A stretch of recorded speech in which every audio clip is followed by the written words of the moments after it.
First at 5 o'clock, newly unsealed court documents link Austin Police Officer Vontrey Clark to the suspects in Samantha Dean's murder. We're learning Clark and Dean had an on-again, off-again relationship for 7 years, and that Clark thought the baby Dean was carrying was his.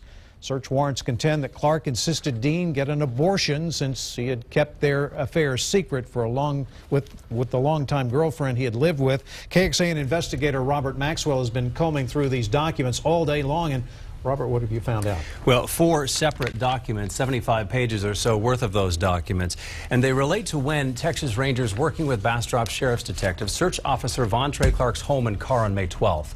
Now, in February, immediately after the killing of Dean, investigators also searched her home, and court records show investigators removed items there, including Dean's journal. The most troubling revelation from the unsealed warrants comes from Samantha Dean's diary. They allege during a sexual encounter on January 21st, Austin Police Officer Vontrey Clark handcuffed Dean, blindfolded her that he was in uniform and kept his gun on, and that Dean felt at one point Clark was going to murder her. The warrant also reveals a statement from a co-worker at Kyle Police where Dean worked as a victim counselor. Homicide investigators allegedly learned Dean had communicated to these employees if she turned up dead, Clark would be responsible. And for the first time, we're seeing the links investigators allege between Vontrey Clark and 2 known criminals out of Houston. Those links emerged after investigators tracked numbers from prepaid phones and months' worth of voice calls and text messages. The last messages from those prepaid phones came at 12:11 a.m., February 4th, near Bastrop. Dean's body was discovered hours later. One other note, the warrants also show Vontrey Clark and Kevin Watson allegedly communicated with each other using their Sony PlayStation 4s. The warrant contends Watson and Clark are discussing pertinent details of this capital murder investigation through voice-over internet chat by use of gaming consoles.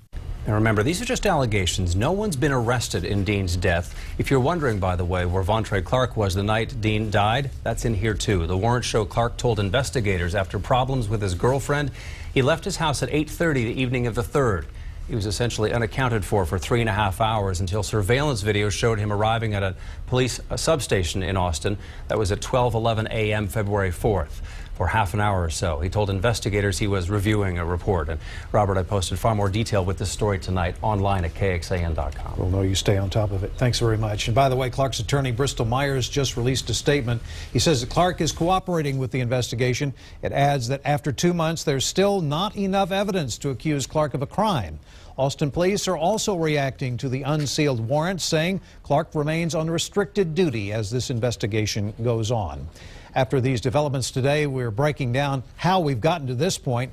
Taking a closer look, a Bastrop County Sheriff's deputy discovered Samantha Dean's body back on February 4th. The following week, she was laid to rest, and an Austin police officer, later identified as Vontrey Clark, was placed on leave. Clark said he had nothing to do with Dean's death. In March, we learned APD's Internal Affairs Unit opened an investigation. 3 months after her death, police conducted a search warrant, and that included taking Clark's DNA. In June, court documents revealed that Kevin Watson and Kyla Fisk are also connected to this case. Coming up all new at 6 o'clock, despite all this new information, there are no charges for murder. Chris Sadeghi takes a closer look at the law that could explain why nothing has been filed, at least not yet. You can always find more details on our website. Right now, just head to the homepage at KXAN.com.